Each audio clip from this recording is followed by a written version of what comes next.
ಆಮೇಲೆ ನಮ್ಮ ಇವರು ಬಂದಿಲ್ಲ, ಕುಮಾರಸ್ವಾಮಿ ಅವರು ಬಂದಿಲ್ಲ. ಕುಮಾರಸ್ವಾಮಿ ಅವರು ಹೇಳಿದ್ರು, ನೀವು ಸಂಘರ್ಷಕ್ಕೆ ಇಳಿದು ಬಿಟ್ಟಿದ್ದೀರಿ, ಸಂಘರ್ಷಕ್ಕೆ ಇಳಿಬಾರ್ದು ಕೇಂದ್ರ ಸರ್ಕಾರದ ಜೊತೆ. ನೋಡಿ, ನಾನಿದ್ದಾಗ ಚೀಫ್ ಮಿನಿಸ್ಟರ್ ಆಗಿದ್ದಾಗ 2018ರಲ್ಲಿ 150 ದಿನ ಕೇಳಿದೆ, ತಕ್ಷಣ ಕೊಟ್ಬಿಟ್ರು 15 ದಿನದಲ್ಲಿ. ನಿಮಗೆ ಕೊಡಲಿಲ್ಲ. ಅದರಿಂದ ಅಪ್ರೋಚ್ ಸರಿಯಾಗಿರ್ಬೇಕು. ನಾವು ಪತ್ರ ಬರೆದಿದ್ದೀವಿ, ನಾನು ಬರೆದಿದ್ದೀನಿ, ಗ್ರಾಮೀಣಾಭಿವೃದ್ಧಿ ಸಚಿವರು ಬರೆದಿದ್ದಾರೆ, ಕೃಷ್ಣ ಬೈರೇಗೌಡರು ಮಾತಾಡಿದ್ದಾರೆ, ಸ್ವತಃ ನಾನೇ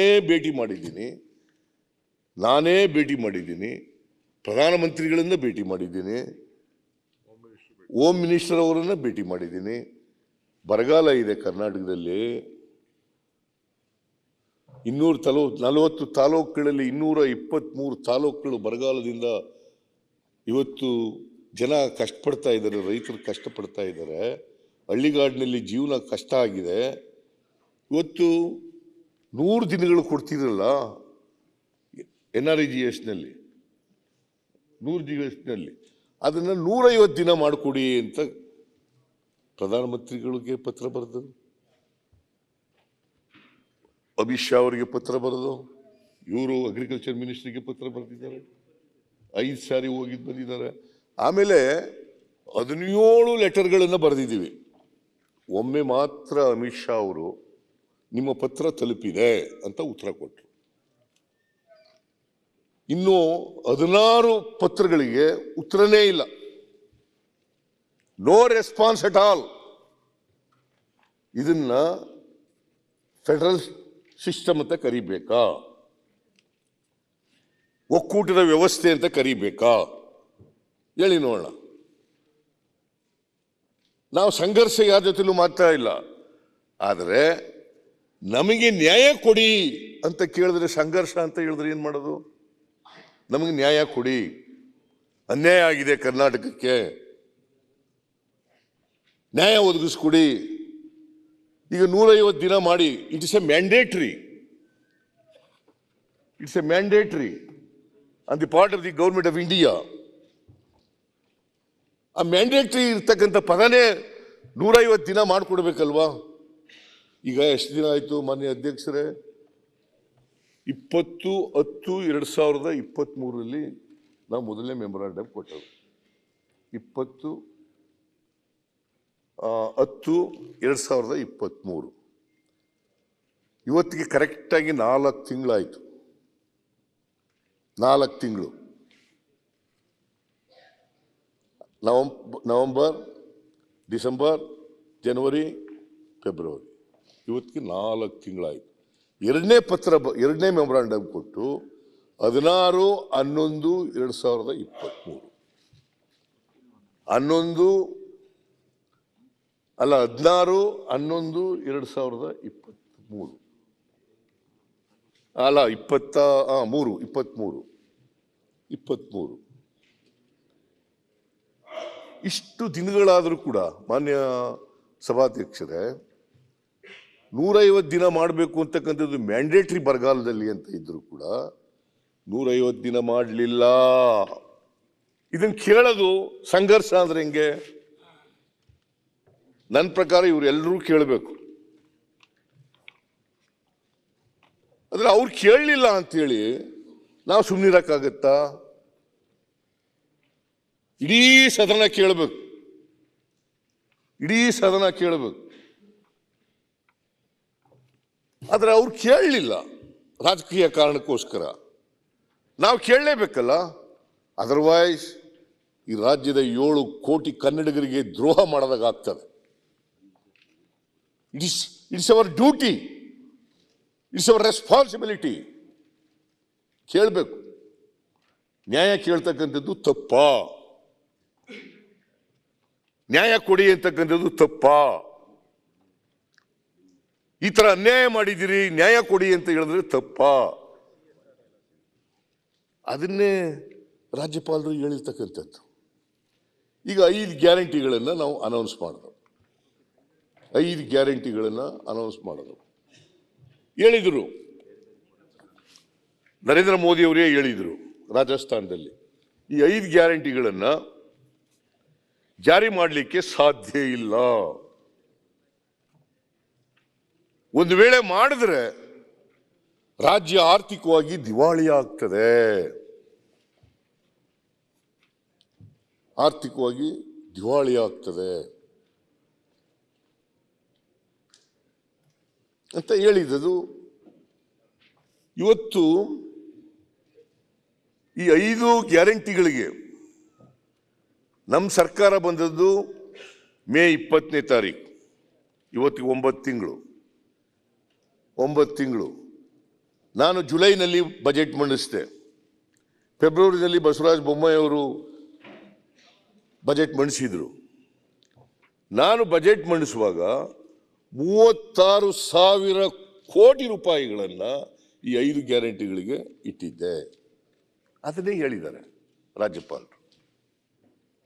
36,000 ಕೋಟಿಗಳನ್ನು ಇಟ್ಟಿದ್ದೆ. ಬೇಕಾದರೆ ನಾನು ಮುಂದೆ ಹೇಳ್ತೀನಿ, ನಾನು ಯಾವ್ಯಾವ ಬಾಬ್ತಿಗೆ ಎಷ್ಟೆಷ್ಟು ದುಡ್ಡಿಟ್ಟಿದ್ದು ಅಂತಕ್ಕಂಥದ್ದನ್ನು ಹೇಳ್ತೀನಿ. ಮನೆ ಅಧ್ಯಕ್ಷರೇ, ರಾಜ್ಯಪಾಲರು ಎಲ್ಲೂ ಕೂಡ ಸತ್ಯ ಬಿಟ್ಟು ಸುಳ್ಳು ಹೇಳ್ತಕ್ಕಂಥ ಪ್ರಯತ್ನವನ್ನು ಮಾಡೇ ಇಲ್ಲ, ಅಥವಾ ಅವ್ರ ಕೈನಲ್ಲಿ ನಾವು ಸುಳ್ಳು ಹೇಳಿಸ್ತಕ್ಕಂಥ ಪ್ರಯತ್ನವನ್ನು ಮಾಡಿಲ್ಲ. ಈಗ ಮಾನ್ಯ ಸಭಾಧ್ಯಕ್ಷರೇ, ಈಗ ನೀವು ಒಂದು ವೇಳೆ ನಿಮಗೆ ಸುಳ್ಳು 7,000 ಅಂತ ಹೇಳ್ತಿರಲ್ಲ, ಅದಕ್ಕೆ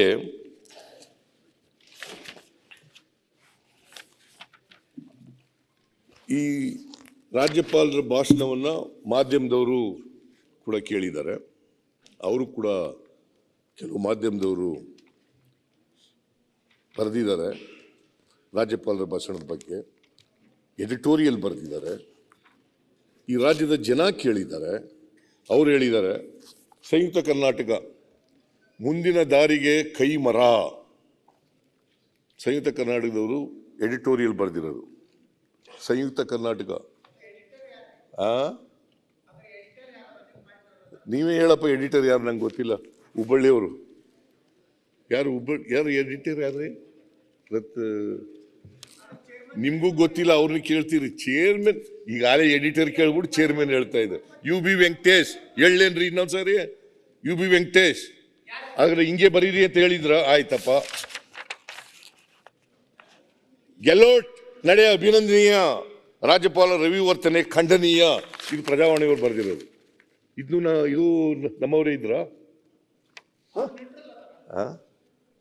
ಸುಮ್ಮನೆ ಏನ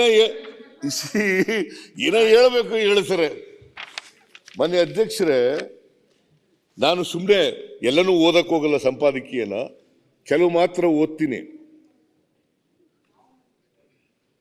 ಆದರೆ ಅಪವಾದ ಎನ್ನುವ ರೀತಿಯಲ್ಲಿ ಈ ಬಾರಿಯ ರಾಜ್ಯಪಾಲರ ಭಾಷಣ ಖಚಿತ ದೃಷ್ಟಿಕೋನದ ರಾಜಕೀಯ ವೈಚಾರಿಕತೆಯನ್ನು ಸಾದರಪಡಿಸುವ ಜೊತೆಗೆ ಆಡಳಿತದಲ್ಲಿ ನೆಮ್ಮದಿಯ ನಾಳೆಗಳನ್ನು ರೂಪಿಸಲು ಮುಂದಾಗಲು ಇರುವ ಸಕಾರಣಗಳನ್ನು ನಿರ್ದಿಷ್ಟವಾಗಿ ಪ್ರಸ್ತಾಪಿಸಿರುವುದು ನಿಜಕ್ಕೂ ಗಮನಾರ್ಹ. ಇದು ಯಾರು ಹೇಳಿರೋದು? ಸಂಯುಕ್ತ ಕರ್ನಾಟಕದ ಎಡಿಟೋರಿಯಲ್ ಪತ್ರಿಕೆಯವರು ಹೇಳಿರ್ತಕ್ಕಂಥದ್ದು. ಮಿಸ್ಟರ್ ಯತ್ನಾಳ್, ನಾನು ಹೇಳಿರೋದಲ್ಲ. ರಾಜ್ಯಪಾಲರ ಭಾಷಣದ ಬಗ್ಗೆ ಎಡಿಟೋರಿಯಲ್ ಬರೆದಿರೋದು. ಕೂತ್ಕೊಳ್ಳಿ, ಪದೇ ಪದೇ ಹೇಳಕ್ಕೆ ಹೇಳ್ಬೇಡಿ. ಉತ್ತರ ಕೊಡ್ಲಿ. ಹೇಳಿಕೆ ಅಲ್ಲ, ಆಯ್ತು. ಅದು UB ವೆಂಕಟೇಶ್ವರ ಹೇಳಿಕೆ. ಪಾಪ ಅವರು ರಾಜ್ಯಸಭಾ ವಿಧಾನ ಪರಿಷತ್ ಕಳಿಸ್ರಿ.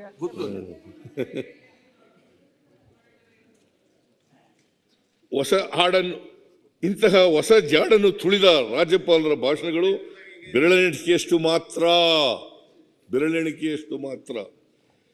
83-84 ಅವಧಿಯಲ್ಲಿ ರಾಜ್ಯಪಾಲ AN ಬ್ಯಾನರ್ಜಿಯವರು ವ್ಯಕ್ತಪಡಿಸಿದ ಭಾಷಣ ಹೊಸ ರಾಜಕೀಯ ವೈಚಾರಿಕತೆಯ ಜೊತೆಗೆ ಮುಂದಿನ ದಾರಿಯನ್ನು ಸೂಚಿಸುವ ರೀತಿಯಲ್ಲಿ ವಿವರಗಳನ್ನು ನೀಡಿದ್ದು ಒಂದು ಕ್ರಾಂತಿಕಾರಿಕ ಹೆಜ್ಜೆಯೇ.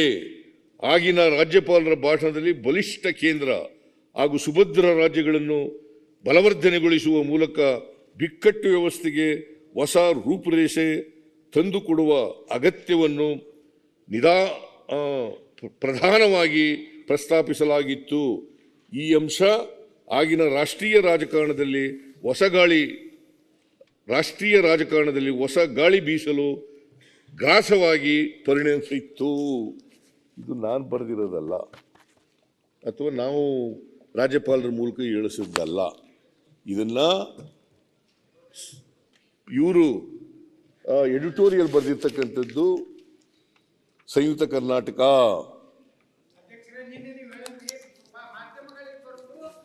ಅದು ಯಾವುದೇ ಕೂತ್ಕೊಳ್ಳಿ. ಆಯ್ತಪ್ಪ, ಹೇಳ್ರಿ ಅದಂಗೆ ಅಂತ ಹೇಳ್ರಿ. ಎಷ್ಟ್ ಸರಿ ಹೇಳ್ತಾರೆ ಅಧ್ಯಕ್ಷರೇ, ಅದು ಎಷ್ಟ್ ಸರಿ ಹೇಳಕ್ ಬಿಡ್ತೀರಿ ಅಧ್ಯಕ್ಷರೇ? ಗಮ್ಮತ್ ಕುರ್ಸಿ ಪ್ರಸ್ತುತ ಪಡಿಸಬೇಕು ಬೇಡ ಅನ್ನೋದು ತಾವು ಹೇಳ್ಬೇಕು. ಮಾಧ್ಯಮದವರೆಲ್ಲ ಅರ್ಥ ಮಾಡ್ಕೋಬೇಕು ಇವ್ರು ಹೇಳೋದನ್ನ. ಮಾಧ್ಯಮದವರೆಲ್ಲ ಸುಳ್ಳು ಬರೀತಾರೆ ಅಂತ ಆಯ್ತು ಆಗೋದು. ನಿನ್ನೆ ಹೇಳ್ಯಾರ ನಿಮ್ ಇಬ್ರು ಮಂತ್ರಿಗಳು. ಅವ್ರು ಹೇಳೋದ್ ಈಗ ನಾನು ಹೇಳ್ತಾ ಇದ್ದೀನಿ, ಸುಳ್ಳು ಅಂತಂದ್ರೆ ಸುಳ್ಳು ಅಂತ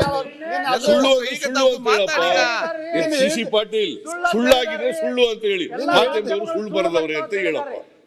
ಯತ್ನಾಳ್ ಅವರೇ ಅಲ್ಲ, ಸಾಕಷ್ಟು ಅಡ್ವರ್ಟೈಸ್ ಕೊಟ್ಟಿರಿ, ಮತ್ತೆ ಅಷ್ಟು ಯತ್ನಾಳ್ ಅವ್ರೀಗ ಕೂತ್ಕೊಳ್ಳಿ, ಉತ್ತರ ಕೇಳಿ. ಆಯ್ತು ಮಾನ್ಯ ಅಧ್ಯಕ್ಷರೇ, ಇದು ಸಂಯುಕ್ತ ಕರ್ನಾಟಕದವ್ರು ಬರೆದಿರೋದು, ಸಂಯುಕ್ತ ಕರ್ನಾಟಕ. ಆಮೇಲೆ ಪ್ರಜಾವಾಣಿಯವರು ಎಡಿಟೋರಿಯಲ್ ಬರೆದಿದ್ದಾರೆ. ಏನಂತ ಬರೆದಿದ್ದಾರೆ? ಇಂತಹ ಹೊತ್ತಿನಲ್ಲಿ ಕರ್ನಾಟಕದ ರಾಜ್ಯಪಾಲ ತಾವರ್ ಚಂದ್ ಗೆಹ್ಲೋಟ್ ಅವರು ರಾಜ್ಯದ ವಿಧಾನಮಂಡಲದ ಉಭಯ ಸದನಗಳನ್ನು ಉದ್ದೇಶಿಸಿ ಮಾಡಿದ್ದ ಭಾಷಣವು ಹರ್ಷ ಮೂಡಿಸುವಂಥದ್ದು.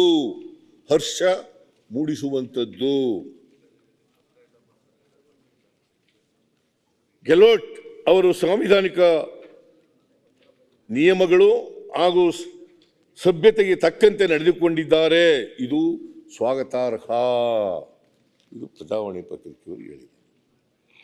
ಇವರು ರಾಜ್ಯಪಾಲರ ಮೂಲಕ ಸುಳ್ಳು ಹೇಳಿಸಿದ್ದಾರೆ ಅಂತಂದ್ರೆ ಸುಳ್ಳು ಅಂತ ಬರೀತಿದ್ರಲ್ಲ, ಸುಳ್ಳು ಹೇಳಿಸ್ಬಿಟ್ಟವ್ರೆ ಅಂತ ಬರೀತಿದ್ರಲ್ಲ. ಬೇಡ, ಆಮೇಲೆ ಹೇಳಿ ಮಾಡೋ ಮರ.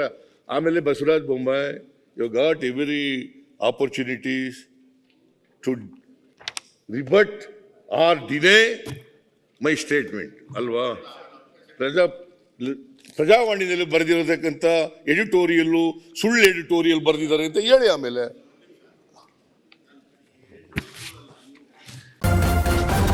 ನ್ಯೂಸ್ ಫಸ್ಟ್ ನಿರ್ಭೀತಿಯಿಂದ ನಿಮ್ಮ ಪರವಾಗಿ.